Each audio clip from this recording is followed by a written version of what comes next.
Something about Selleck in those Westerns, he always made sure the tack and the wardrobe and everything was just perfect, too. And I think you played the sheriff in that. Well, I played the sheriff and the mayor. Mm-hmm. They combined two characters that were in the book. I hope they doubled your salary then. No, they didn't.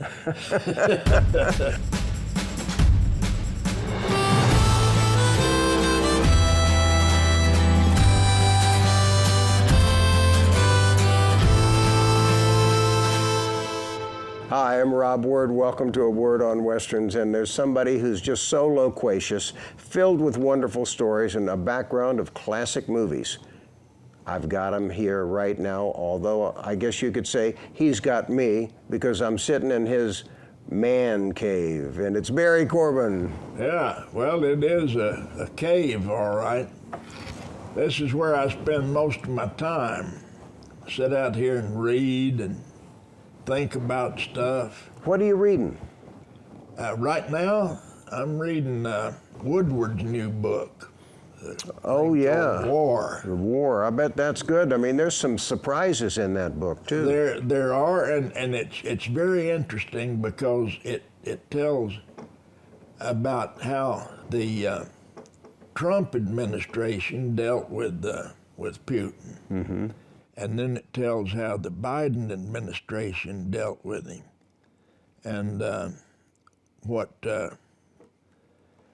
caused this war in Ukraine. Really, I mean, Putin has always had the idea that it's his. Ukraine was always part of Russia, mm-hmm.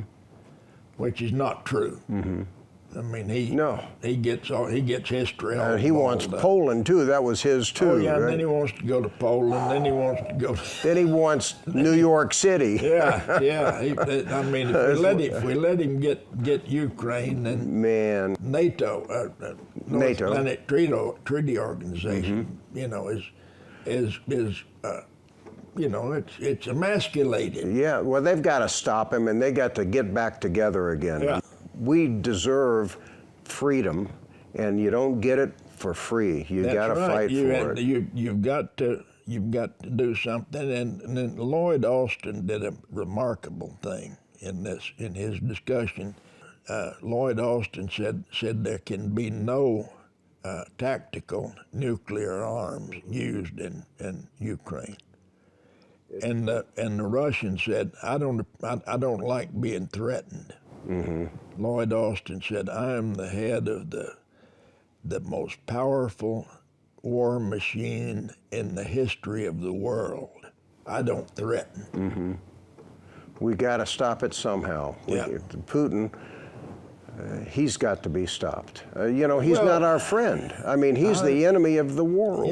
Yeah. And he's the enemy of his own people. Yeah, oh yeah. And a lot of them know it. Mm-hmm. But they can't talk about it, or they get thrown in jail, or killed. Or poisoned, or thrown from a window or something. Well, let's talk about another book then. Yeah. All right. How about, did you read Lonesome Dove before you got cast? Absolutely. Wow, what a book. I read the first, when it first came out, I read the book, and I told my agent, they're going to make I've only told them this about two books, and Lonesome Dove was one of them. They're going to make a miniseries of this. It may be the last miniseries made. Mm-hmm. Because nobody was making miniseries at that time. No, because they're too expensive. Mm-hmm. And now, because the whole market is shattered so much, their budgets have gone to pieces. Mm-hmm. I mean, I'm making less than half of what I used to make per job, And it's the market. Mm-hmm. I mean, that's the way it is. It's for most people. Maybe not for Tom Cruise and some of those guys. I mean, those people at the top are still calling the shots and getting what they want. But for guys like me, I got to take what I can get, or quit working.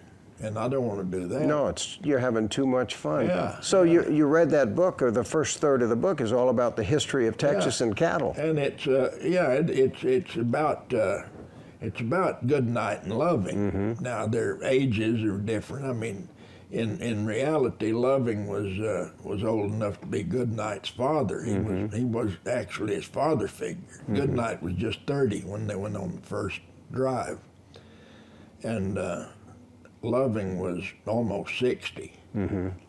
So That's pretty old to be on that big cattle drive. yeah, and he went on 2 of them, and he was killed on the second one.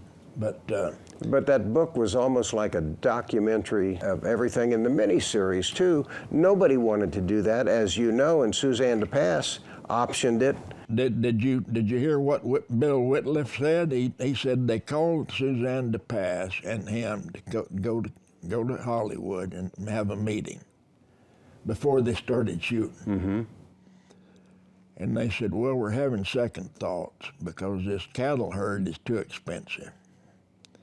Do you think you could drive goats to Montana? I never heard that. That's hysterical. Bill They didn't really. That's a good story, though, that Bill had. Bill told me, he said they were serious. I said, have you ever tried to drive a goat anywhere? One goat? It'd be worse. It'd be more expensive than driving cattle. No, I don't believe that at all. He said he and Suzanne went down and bought a herd of corianders down in Mexico, and drove them all through the movie, and then sold them for a profit. Yeah, see, I do believe that, Yeah. though, too. And Bill was a wonderful, wonderful guy, and not just a good writer who loved the West, but his photography is stunning. Oh, wonderful. Stunning. Yeah. What a good guy he was. Yeah, I loved Bill. You know, he died too young. He really did. But he was such a talented writer and photographer too. He was just a wonderful guy. I was with Quintex, and we made the deal with Suzanne to do the miniseries.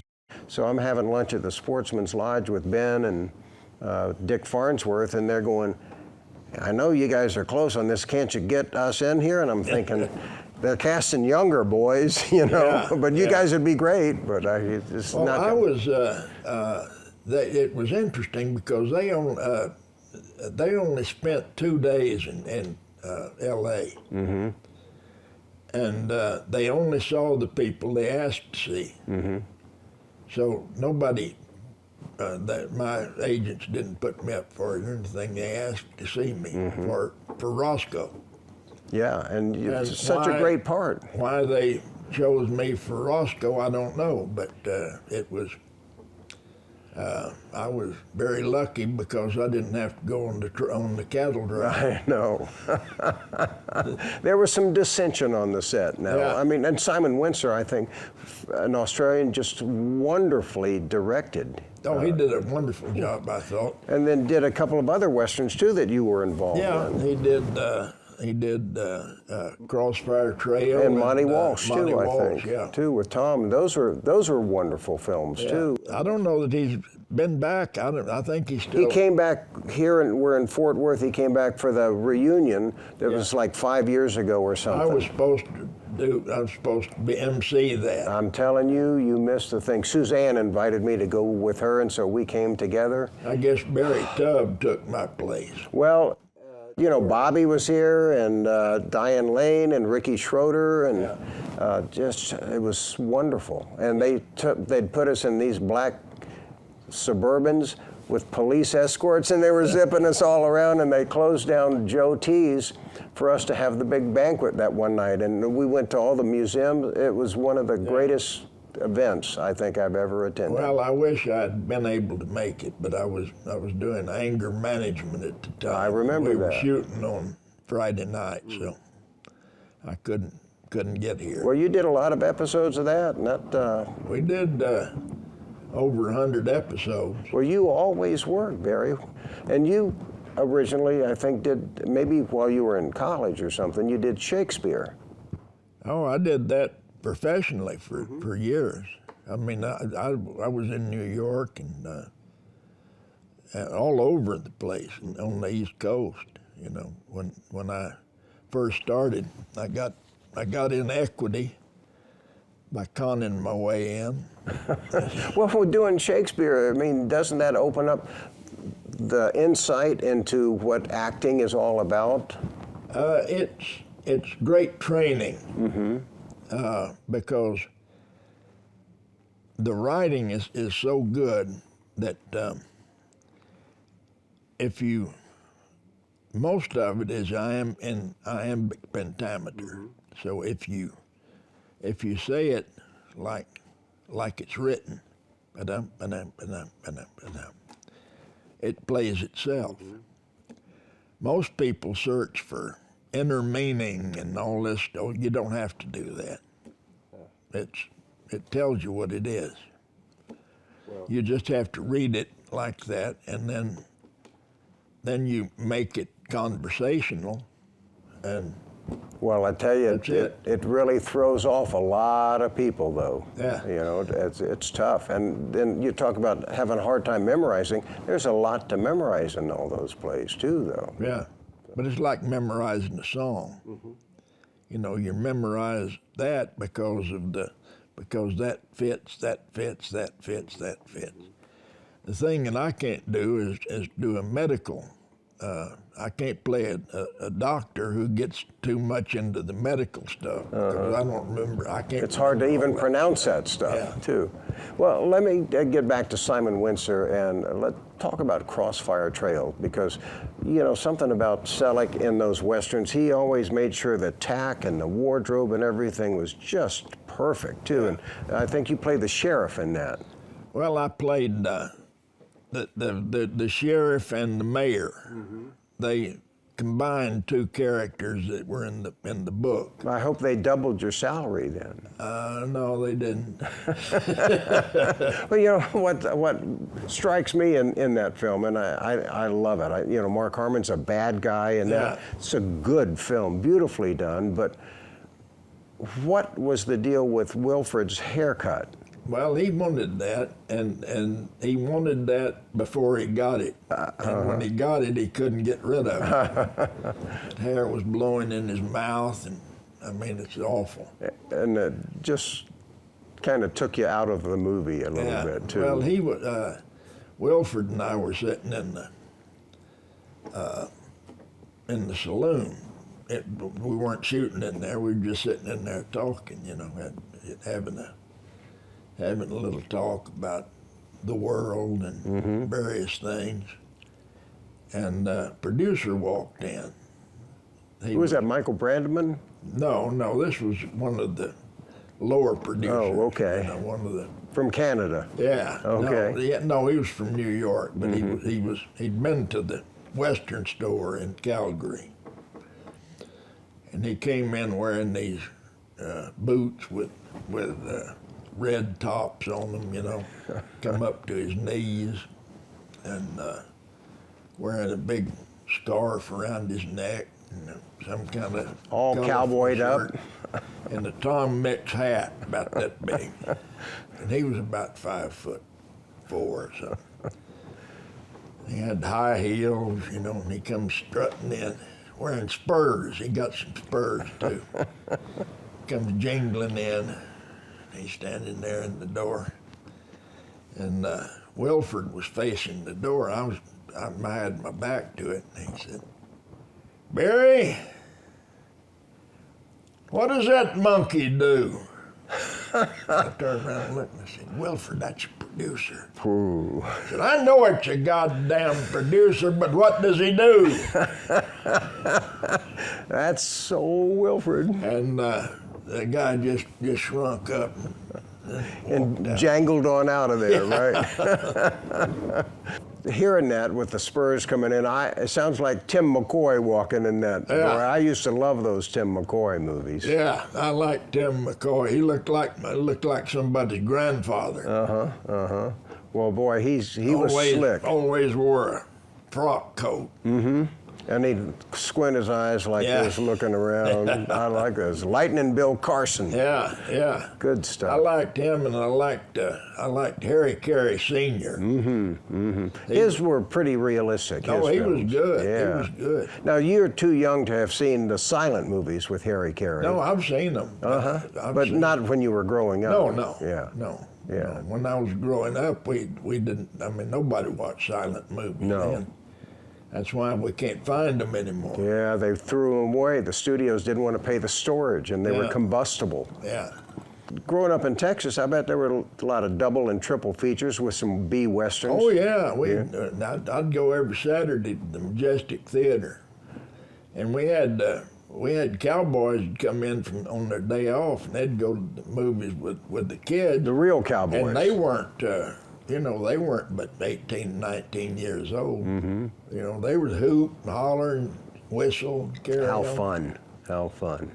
Yeah, and there was a guy named a real guy named Suckerod Smith, who was kind of simple. He'd take problem horses and kind of get them to where somebody could ride them a little bit, and then sell them. But he'd come riding into town drunk some days. Was there a hitching post in front of the theater? No. Huh. No, he'd build a rope corral on the courthouse square and put his horse in there, go to the movie. That's so awesome.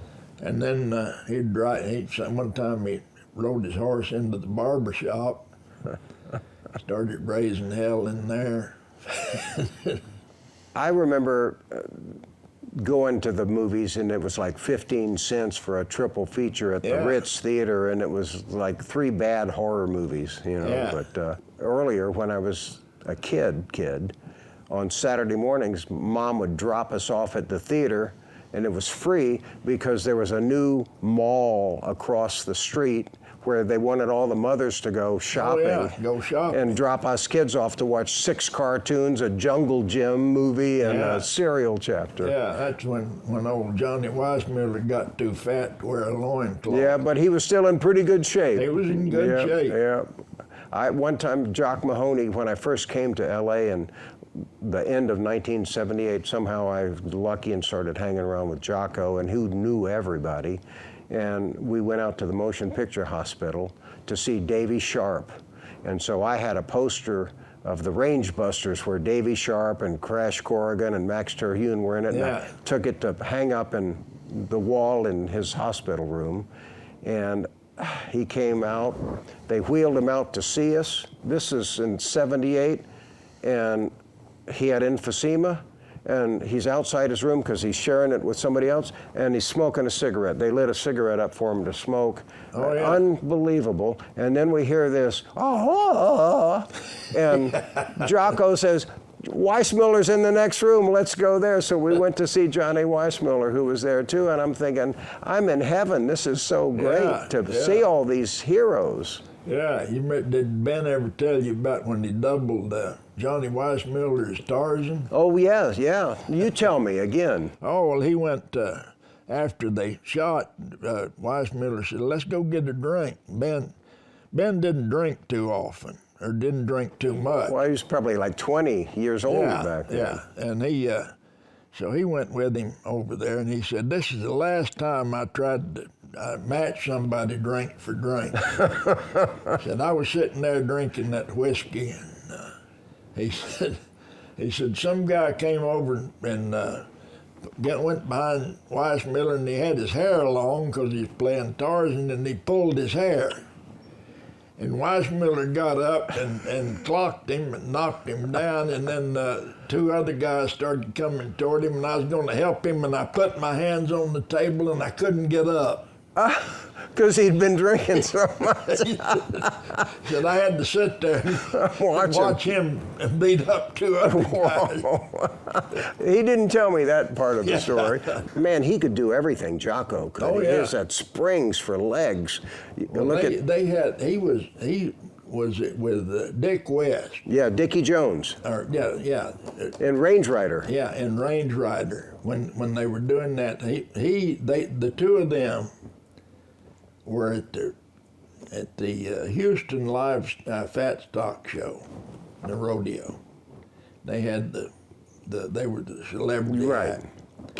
And they had breakaway chairs and all kind of stuff out in the arena, and they had a big fist fight, and it was. And you saw this? You were there? Yeah, Oh, it cool. was exciting. I mean, it was good. They really went after They were wonderful. They would Yeah. tour and go to hospitals together too Yeah. to see kids.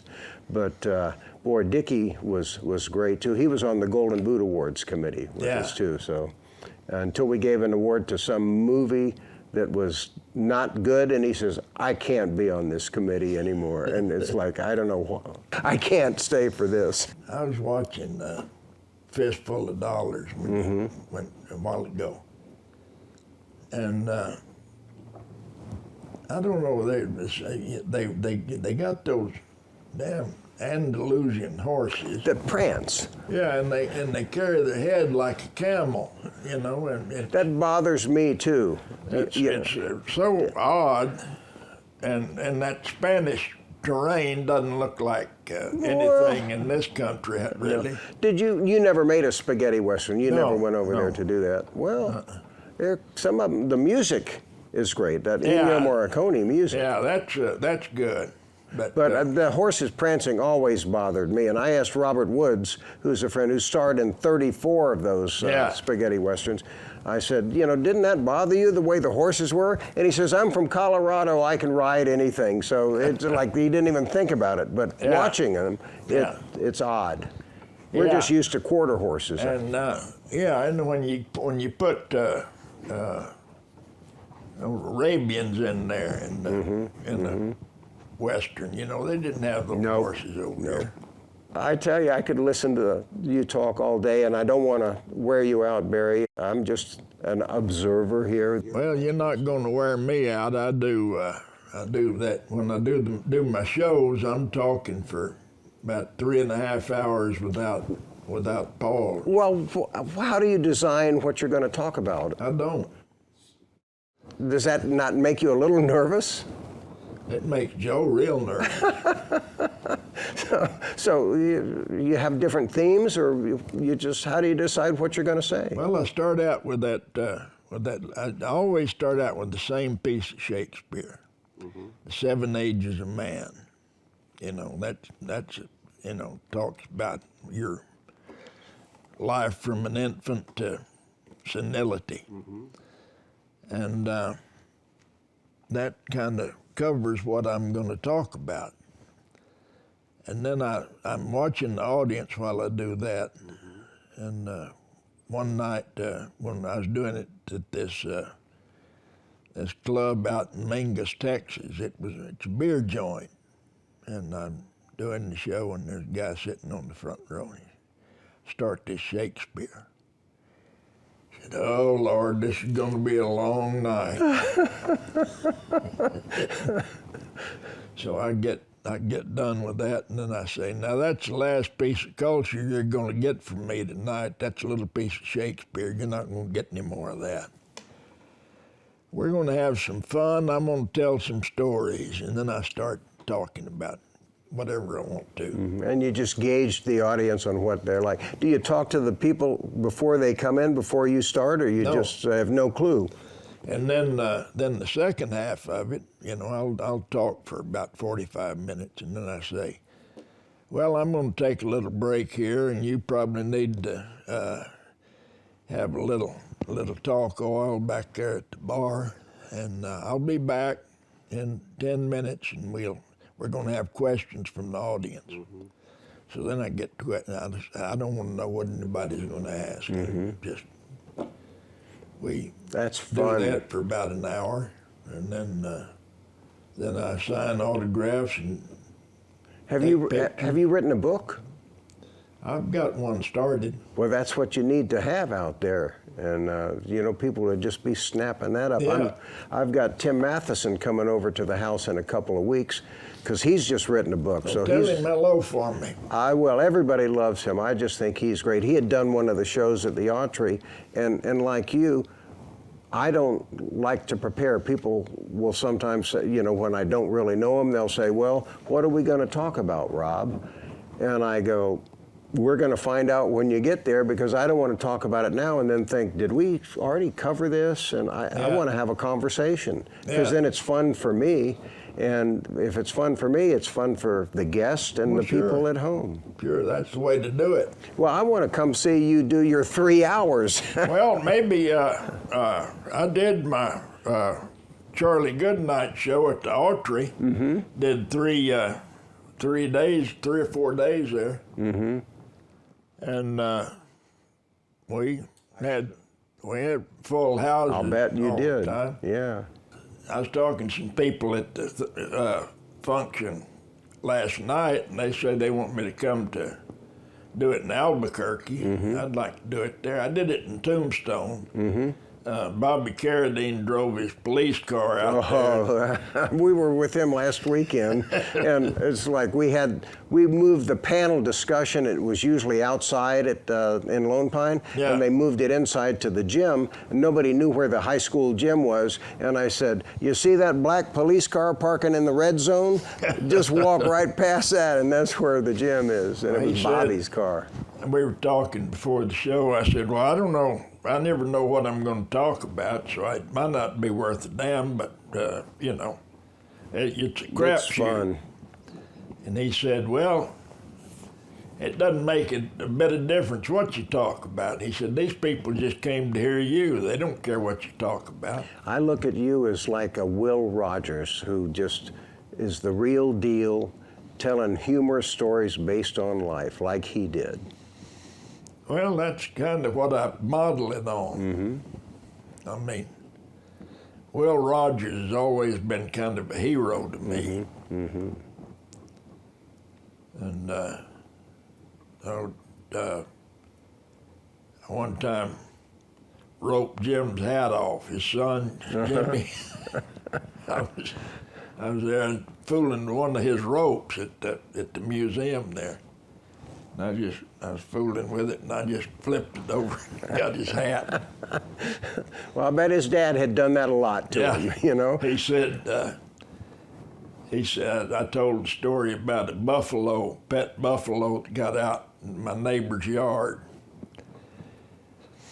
And I embroidered it, made it kind of longer than what it was worth. And he said, "You know, that is the longest story about nothing that I've heard since Pop died." Well, there it is. It tells you, you know, I'm not far off when I'm telling you, you are the Will Rogers of today, and I want to thank you for sharing your time with me, Barry. Thank you. It's been a pleasure and fun. It's always fun talking to you.